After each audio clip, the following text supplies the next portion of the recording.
Assalamualaikum warahmatullahi wabarakatuh. Nama saya Susanti Yunilawati, mahasiswi dari Universitas Terbuka Palembang, S1 PGSD bidang ilmu.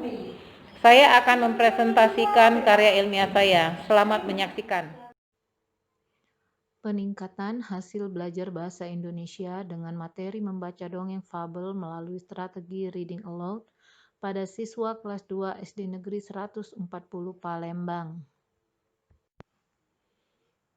Penelitian tindakan kelas ini dilakukan dengan tujuan untuk meningkatkan hasil belajar membaca dongeng fabel pada mata pelajaran bahasa Indonesia siswa kelas 2 dengan strategi Reading Aloud membaca dongeng fabel di SD Negeri 140 Palembang.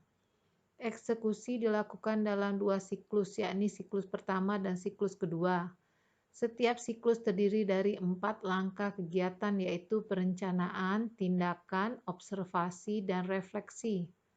Berdasarkan hasil penelitian siklus pertama dilaksanakan di hari Selasa, tanggal 5 Mei 2020, di rumah tanpa kehadiran siswa, dikarenakan pada siklus pertama masih ada deskriptor yang belum optimal muncul, maka peneliti harus melanjutkan penelitian tindakan kelas ke siklus 2. Untuk meningkatkan hasil belajar pada kegiatan siklus 2, dilaksanakan oleh peneliti pada hari Senin 11 Mei 2020 di sekolah tanpa kehadiran siswa. Dilakukan upaya untuk perbaikan keadaan yang masih kurang pada siklus pertama. Dalam studi ini, tindakan yang diambil untuk meningkatkan hasil belajar digunakan strategi Reading Aloud. Setelah melakukan penelitian selama 2 siklus berdasarkan hasil refleksi pada siklus kedua, hasil belajar meningkat dibandingkan pembelajaran siklus pertama. Hal ini dapat dilihat dengan terpenuhinya semua deskriptor secara optimal, maka peneliti memutuskan penelitian tindakan kelas berhenti di siklus 2. Karya ilmiah ini terdiri atas 5 bab. Bab pertama, pendahuluan. Bab kedua, kajian pustaka. Bab ketiga, pelaksanaan. Bab keempat, hasil penelitian dan pembahasan. Bab kelima, simpulan dan saran. Latar belakang identifikasi masalah. Pertama, strategi kurang inovatif sehingga mengakibatkan kemampuan membaca dongeng fabel kurang jelas. Yang kedua, kurangnya latihan membaca dan bimbingan yang sistematis dari guru mengakibatkan siswa merasa kesulitan untuk membaca. Ketiga, siswa kurang berani mengajukan pertanyaan. Keempat, siswa tidak mempunyai keberanian dalam membaca nyaring atau keras. Dan yang terakhir, rendahnya tingkat penguasaan siswa terhadap materi pelajaran karena kurang menariknya media yang diberikan.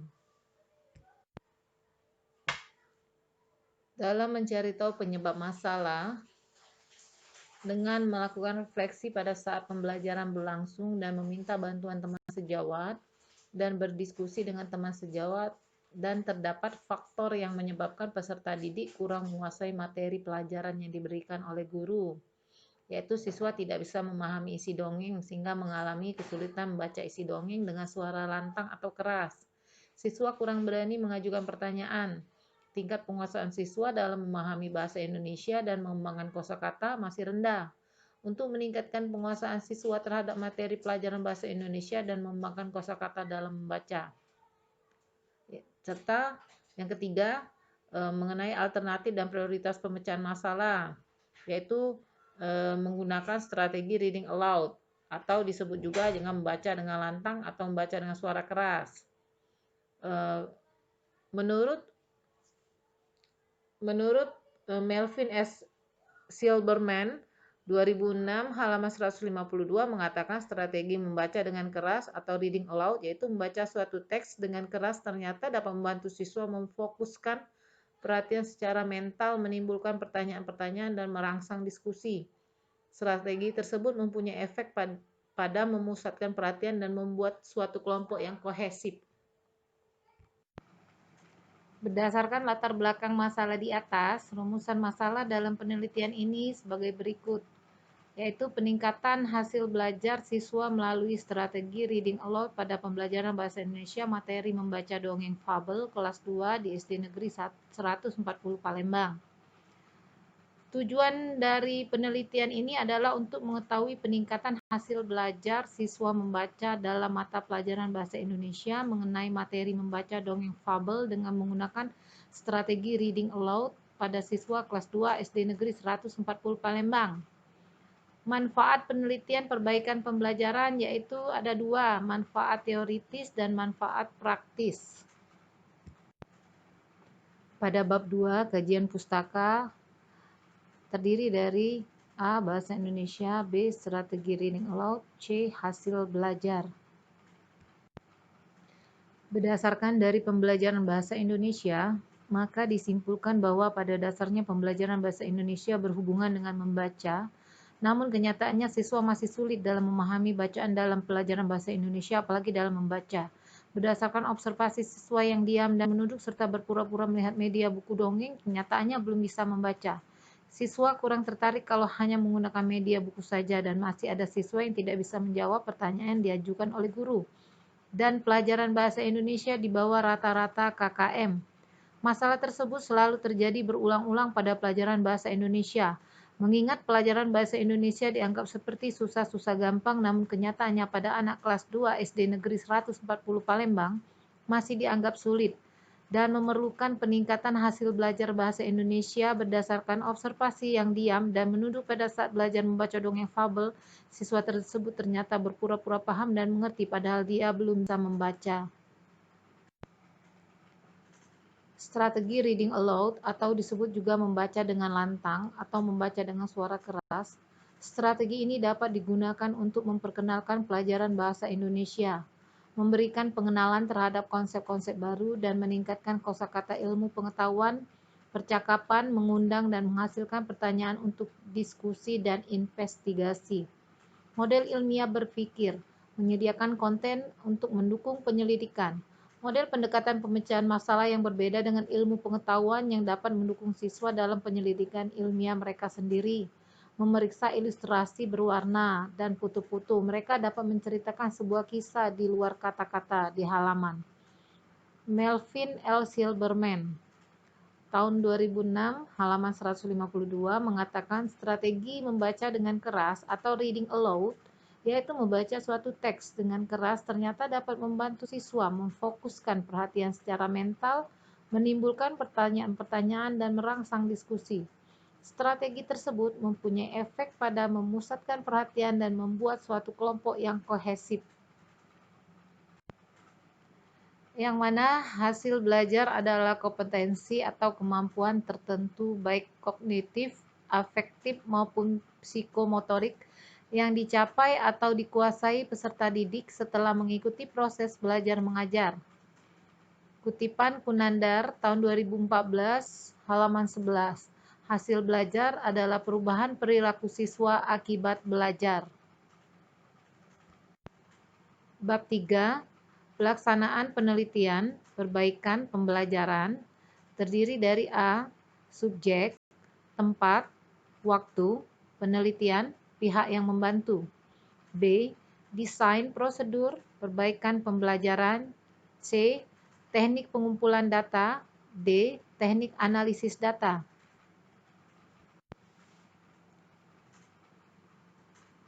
Subjek dalam penelitian ini yaitu tanpa adanya siswa yang terlibat dalam penelitian. Tempat penelitian yaitu SD Negeri 140 Palembang, beralamat Jalan Diponegoro Baru, Kelurahan 26 Ilir, Kecamatan Bukit Kecil, Palembang. Waktu penelitian terjadi prasiklus tanggal 2 Maret 2020, simulasi 1 tanggal 5 Mei 2020, simulasi siklus 2 tanggal 11 Maret 2020. Penelitian diamati oleh teman sejawat Nurlena Aprianti SPD dan Supervisor 1 Dr. Santi Oktarina SPD MPD. Desain prosedur perbaikan simulasi pembelajaran siklus 1 terdiri dari perencanaan siklus 1, pelaksanaan siklus 1, observasi siklus 1. Desain prosedur perbaikan simulasi pembelajaran siklus 2 terdiri dari perencanaan siklus 2, pelaksanaan siklus 2, observasi siklus 2. Dalam teknik pengumpulan data, ada dua, tes dan non-tes. Teknik analisis data, yaitu ada dua, teknik analisis data kuantitatif dan teknik analisis data kualitatif. Untuk menganalisis data tingkat keberhasilan siswa setelah proses pembelajaran pada tahap prasiklus menggunakan statistik sederhana, untuk menilai ulangan tes dan ketuntasan belajar. Sedangkan dalam teknik analisis data kualitatif untuk menganalisis data observasi yang dilakukan oleh teman sejawat dan supervisor 1 dengan menggunakan lembar observasi pada siklus 1 dan siklus kedua. Bab 4. Hasil dan pembahasan. Pelaksanaan simulasi perbaikan pembelajaran siklus 1 A. Perencanaan siklus 1 B. Pelaksanaan siklus 1 C. Observasi siklus 1 D. Refleksi siklus 1 B. Pelaksanaan simulasi perbaikan pembelajaran siklus 2 terdiri dari A. Perencanaan siklus 2 B. Pelaksanaan siklus 2 C. Observasi siklus 2 D. Refleksi siklus 2 B. Pembahasan hasil penelitian perbaikan pembelajaran terdiri dari A. Pembahasan hasil penelitian perbaikan pembelajaran simulasi siklus 1 B. Pembahasan hasil penelitian perbaikan pembelajaran simulasi siklus 2. Bab 5 terdiri dari A. Simpulan dan B. Saran tindak lanjut. Dapat disimpulkan bahwa dalam meningkatkan kualitas proses simulasi pembelajaran pada materi membaca dongeng fabel dengan menggunakan strategi reading aloud, berdasarkan dari hasil observasi dan pengamatan pada simulasi siklus 1 dan siklus 2, adapun kelebihan dan kekurangannya sebagai berikut. 1. Kelebihan pelaksanaan simulasi siklus 1. Yang pertama, tampilan video sudah cukup jelas dan gambarnya juga jelas. Kedua, suara sudah jernih dan jelas. Ketiga, identitas mahasiswa sudah jelas. 4. Materi sudah sesuai dengan usia anak didik. 5. Materi sudah sesuai dengan mata pelajaran bahasa Indonesia. 6. Media belajar menarik dengan menggunakan gambar. 7. Langkah-langkah kegiatan sudah beruntun, terdiri dari pembuka, inti, dan penutup. Kekurangan pelaksanaan simulasi siklus 1 dalam kegiatan awal terlalu panjang dan terburu-buru. Merencanakan dengan rapi langkah-langkah pembelajaran sehingga bisa terlaksana sesuai alokasi waktu yang telah disediakan. Kegiatan inti tidak sesuai dengan RPP yang reading aloud bukan gurunya tetapi siswanya. Guru tidak menyimpulkan secara maksimal melibatkan siswa dalam proses pembelajaran, memberikan persepsi kepada siswa yang telah menjawab. Ketiga, kelebihan pelaksanaan simulasi siklus 2. Memberikan kesempatan kepada siswa untuk menggunakan keterampilan bertanya dan membahas suatu masalah yang diberikan guru dan merangsang diskusi, memfokuskan perhatian secara mental, membuat suatu kelompok yang kohesif, memberikan pengenalan terhadap konsep-konsep baru dan meningkatkan kosakata ilmu pengetahuan mendidik secara percaya diri. Dalam kegiatan pembelajaran, guru disarankan menggunakan strategi reading aloud atau membaca dengan keras untuk meningkatkan hasil belajar pada pelajaran bahasa Indonesia. Dalam kegiatan pembelajaran guru disarankan untuk menggunakan strategi reading aloud. Sekolah hendaknya memberikan fasilitas kepada guru untuk mengatasi kelemahan yang ada pada siswa sehingga siswa termotivasi dalam belajar dan guru meningkatkan pemantapan pemahaman siswa terhadap materi yang dipelajari. Sebagai tindak lanjut bagi penelitian, semoga hasil penelitian ini bermanfaat sebagai salah satu referensi untuk peneliti yang akan melakukan penelitian dengan menggunakan strategi reading aloud guna meningkatkan kualitas belajar mengajar di sekolah. Terima kasih.